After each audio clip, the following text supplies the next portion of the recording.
Hello दोस्तों, आप लोगों का स्वागत है हमारे चैनल पे। और आज की वीडियो में हम बात करेंगे top 10 action science fiction movies. यानी इस वीडियो में मैं जो 10 मूवीज के बारे में बताऊंगा उसमें साइंस फिक्शन तो आपको दिखेगा ही और साथ ही साथ भर भर के एक्शन भी देखने को मिलेगा।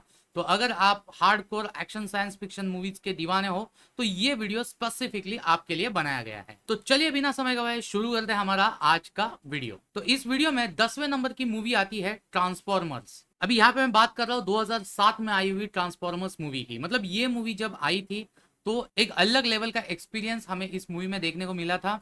एक लड़का रहता है जिसकी कार लेके वो कॉलेज आते जाते रहता है और वो अपनी कार से बहुत ज्यादा परेशान होता है, लेकिन उसको नहीं पता होता है कि वो कार एक्चुअली कोई सिंपल कार नहीं है बल्कि एक बहुत बड़ा ऑटोबॉट है। अब वो कौन है क्या है, जब आप ये फिल्म देखोगे तो पता चलेगा। और भाई इस फिल्म में ऑटोबॉट्स और डिसेप्टिकॉन्स की शुरुआत, कैसे वो धरती पे आए और किस तरीके से उनकी फाइट शुरू हुई, वो सब कुछ दिखाया गया है। ये देख के एक एपिक साइंस फिक्शन मूवी कैसी होती है ना, वो देखने का मजा मिलता है। तो अगर आप जबरदस्त वीएफएक्स वाली एक्शन साइंस फिक्शन मूवी देखना चाहते हो तो इस मूवी को आप जरूर प्रेफर कीजिए। अब आप में से कई सारे लोगों के दिमाग में सवाल आ रहा होगा, अरे अभी पिछले साल ये ट्रांसफॉर्मर्स की मूवी आई है, क्या वो हमको देखनी चाहिए, क्या उसके लिए देखनी चाहिए? तो भाई साहब उसके ऊपर मैंने पूरा ट्रांसफॉर्मर्स के ऊपर एक वीडियो बनाया हुआ, वो ये रहा। इसको आप देखोगे तो आप पूरी ट्रांसफॉर्मर्स मूवी की फ्रेंचाइज कौन से सीक्वेंस में देखनी चाहिए वो आपको समझ में आ जाएगा। इसके बाद 9 नंबर की फिल्म आती है। इस फिल्म का नाम है डेजावू। इसमें हमारे फिल्म का जो मेन हीरो है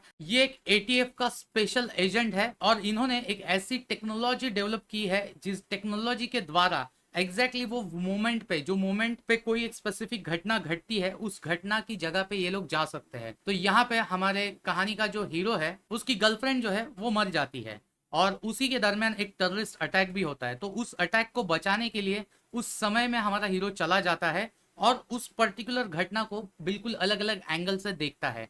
तो क्या वो सब करने के वजह से वो अपनी गर्लफ्रेंड को बचा पाता है, क्या उस टेररिस्ट अटैक को होने से रोक पाता है या नहीं रोक पाता है, वो आपको इस फिल्म में देखने को मिलेगा। इसी लिस्ट में 8वें नंबर पे आती है फिल्म जुरासिक पार्क। अभी आप में से कई सारे लोगों ने जुरासिक पार्क की कोई ना कोई मूवी तो जरूर देखी होगी, लेकिन यहाँ पे मैं बात कर रहा हूँ 1993 की जो जुरासिक फिल्म थी उसकी। अब आज के समय पे भी ये फिल्म देखोगे तो आपको उतनी ही फ्रेश फील देगी। और ये फिल्म जब आई थी तो इस फिल्म ने ऑलमोस्ट सारे बॉक्स ऑफिस के रिकॉर्ड थे वो तोड़ दिए थे। अभी आप लोग के दिमाग में जुरासिक पार्क की कंसेप्ट मतलब सिर्फ यही होगा कि जुरासिक पार्क में डायनासोर्स खुले छूटते हैं और इंसानों को मारने काटने लगते हैं, लेकिन इस फिल्म की कंसेप्ट जो थी वो बहुत बेहतरीन तरीके से दिखाई गई थी कि एक मच्छर किसी डायनासोर को काटा है और उसका अंदर उस डायनासोर का खून है और उस खून के जरिए उसके डीएनए से कैसे इन लोग ने इतने बड़े डायनासोर्स डेवलप किए।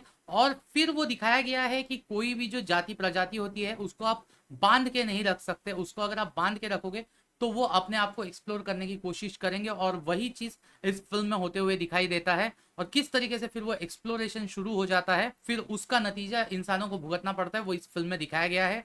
मेरे हिसाब से जब जुरासिक पार्क 1993 में आई थी तो उससे बेहतरीन एक्शन साइंस फिक्शन मूवी कोई नहीं बनी थी। और इस फिल्म की सारी मूवी सीरीज आपको देखनी है तो इसके ऊपर मैंने अभी हाल फिलहाल में ही एक वीडियो बनाया है ऑल जुरासिक पार्क मूवीज के ऊपर, उसको भी आप जरूर से प्रेफर कीजिए। इसके बाद 7वें नंबर पे आती है फिल्म अपग्रेड, जो 2018 में बनाई गई थी। और ये फिल्म की कहानी बिल्कुल ही सिंपल तरीके से शुरू होती है। हमारी कहानी का जो मेन हीरो है वो एक मैकेनिक है और वो अपने क्लाइंट को गाड़ी पहुंचाने के लिए चला जाता है। उसका क्लाइंट एक ऐसी जबरदस्त चिप पे काम कर रहा है कि वो चिप अगर तुमने तुम्हारे बॉडी में लगा दी तो उस चिप के वजह से कई सारे जो मोटर फंक्शंस हमारी बॉडी में होते हैं वो बहुत इजीली हो सकते हैं। और उसके बाद वो अपनी बीवी के साथ अपनी गाड़ी से लौट रहा होता है तो उसकी गाड़ी का एक्सीडेंट होता है और उस एक्सीडेंट में उसकी बीवी की मौत हो जाती है और ये खुद अपाहिज हो जाता है। और उसके बाद इसका जो क्लाइंट है इसको पता चलता है कि इसका एक्सीडेंट हुआ है, तो वो आके इसको बोलता है कि तू ये चिप इंस्टॉल कर तेरे बॉडी में, तेरी बॉडी जो है वो पहले से भी बेहतरीन तरीके से वर्क करेगी। उसके बाद जब ये चिप वो अपनी बॉडी में अपग्रेड कराता है उसके बाद क्या क्या होता है और ये चिप के आगे क्या क्या कमाल होते हैं, भाई साहब ऐसे ऐसे ट्विस्ट एंड टर्न्स इस फिल्म में आते हैं, बहुत ज्यादा इंटरेस्टिंग बन जाती है। इसीलिए इसमें 6 नंबर पे फिल्म आती है टेनेट। माइंड बेंडिंग फिल्म बनाने के सबसे बेहतरीन डायरेक्टर क्रिस्टोफर नोलन के करियर की और एक फिल्म जो 2020 में बनाई गई थी। इस फिल्म का जो मेन हीरो रहता है वो एक फॉर्मर सीआईए एजेंट रहता है, यानी ये अभी रिटायर हो चुका है, और इसको एक सीक्रेट ऑर्गेनाइजेशन रिक्रूट करती है एक ऐसी चीज का ओरिजिन ढूंढने के लिए जो बैक ट्रैवल कर सकते हैं। बैक ट्रैवल यानी इस फिल्म में लिटरली घटनाएं जो है वो उल्टी होते हुए दिखती है, तो उसका कनेक्शन ढूंढना है और उस कनेक्शन के जरिए फ्यूचर में होने वाला एक अटैक है उसको प्रेजेंट में जाके रोकना है। सुन के थोड़ा आपको कंफ्यूजिंग लगा होगा, और वाकई में ये फिल्म देखते वक्त भी आपको कंफ्यूजन क्रिएट होगा।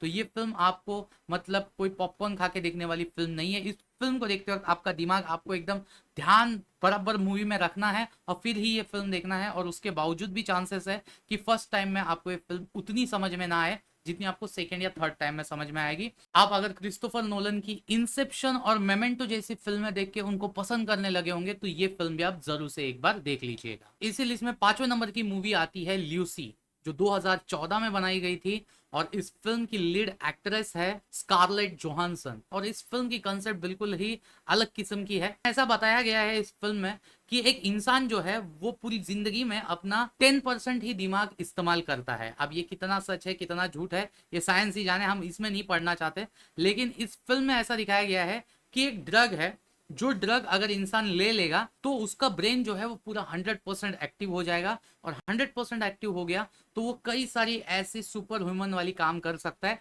जो इस फिल्म में हमको दिखाया गया है। जैसे वो टेलीपैथी करता है, टेलीकाइनेसिस और मेंटल टाइम ट्रैवल जैसी सुपर पावर्स उसमें आ सकती है। अब इस फिल्म में जो हमारी हीरोइन है यानी स्कारलेट जोहानसन है, उसको वो ड्रग जो है वो पेट में डाल के स्मगलिंग करने के लिए कहा जाता है, लेकिन ऐसे में कोई उसको किडनैप कर लेता है, और जो किडनैपर रहते हैं वो उसके पेट में लात मारते हैं, और इसके वजह से वो जो पेट में थैली रहती है रखी हुई वो फूट जाती है, और पूरा ड्रग जो है वो इसके ब्लड में चला जाता है, और उसके बाद उसकी जो बॉडी है वो अलग लेवल पे चली जाती है, उसकी एबिलिटीज बढ़ जाती है, तो फिर वो ऐसी ऐसी हरकतें करती है भाई देख के दिमाग दंग रह जाएगा। जरूर से देखिए, आप बहुत ज्यादा इस फिल्म को एंजॉय करोगे। इसीलिए इसमें 4थे नंबर की फिल्म है माइनॉरिटी रिपोर्ट।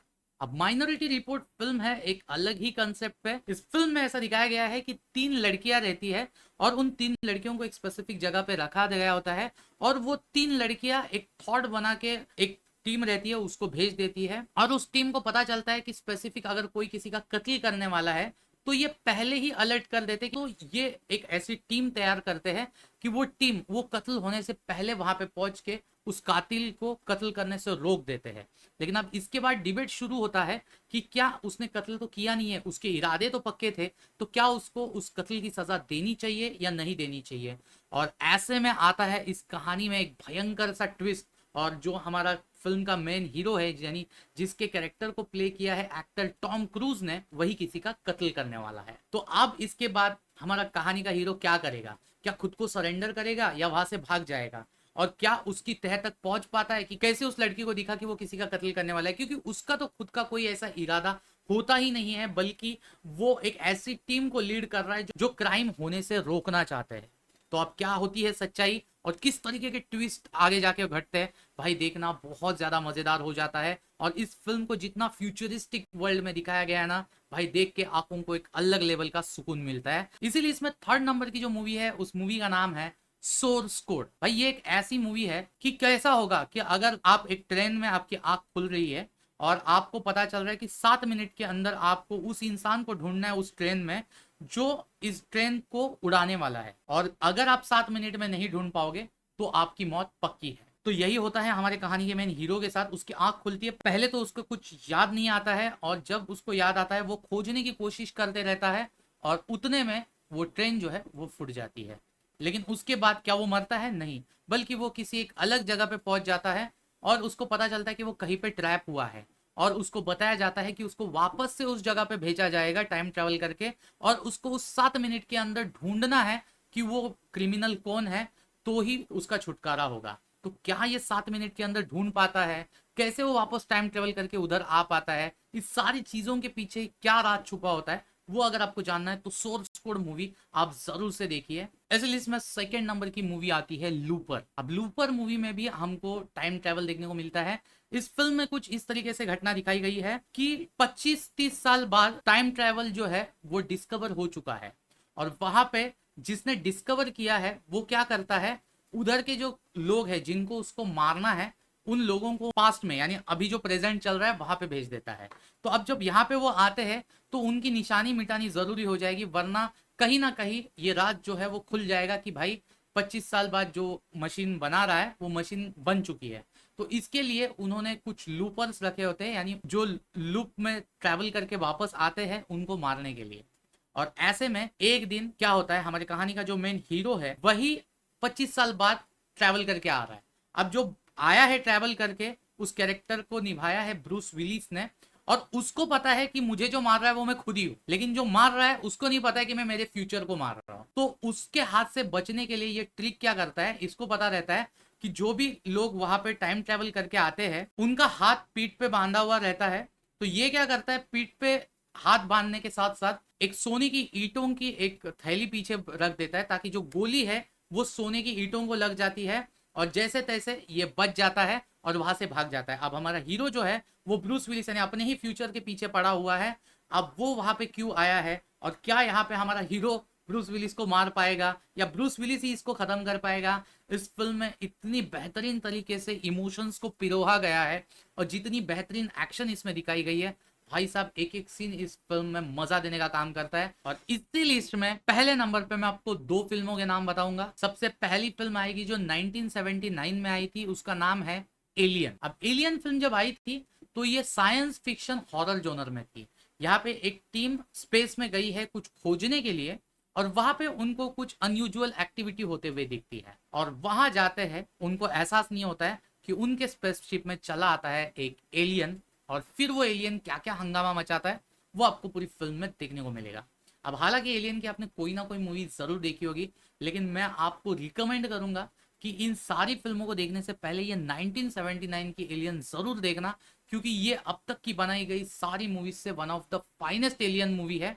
और इसी के साथ साथ तुरंत इसका जो सीक्वल आया था एलियंस, मतलब 79 की फिल्म की जो कहानी है वो डायरेक्टली उस पार्ट से शुरू हो जाती है इस सेकंड फिल्म में। ये फिल्म 1986 में बनाई गई थी। अभी जो इस कहानी की मेन हीरोइन है उसको ऑलरेडी पता चल चुका है कि वो एक एलियन है और उस एलियन से फाइट करनी है। तो फाइट करने के लिए कैसे एक टीम को वापस भेजा जाता है, मतलब वो तो तैयार नहीं होती है जाने के लिए, लेकिन कुछ मजबूरियों की वजह से उसको जाना पड़ता है। और फिर जब वो वहां जाते हैं तो उस वक्त उसमें कितना खतरनाक लेवल का घमासान होता है, वो अगर आपको देखना है तो ये दोनों फिल्में एलियन प्लस एलियंस जरूर से देखना। और उसके बाद उसकी पूरी फ्रेंचाइज आपको फॉलो करनी है तो उसके ऊपर भी मैंने वीडियो बनाई हुई है, वो रही है, तो आप ये वीडियो जरूर से देखना। तो आपको पूरी एलियन फ्रेंचाइज किस तरीके से डेवलप हुई वो आपको देखने को मिलेगा। तो बस गाइज यही रही हमारी top 10 action science fiction movie की वीडियो। आपको कैसी लगी कमेंट करके जरूर बताइएगा। वीडियो अच्छी लगे वीडियो को लाइक करना, चैनल पे फर्स्ट टाइम चैनल को सब्सक्राइब करना। अब मिलते हैं और एक ऐसी वीडियो के साथ, तब तक के लिए गुड बाय।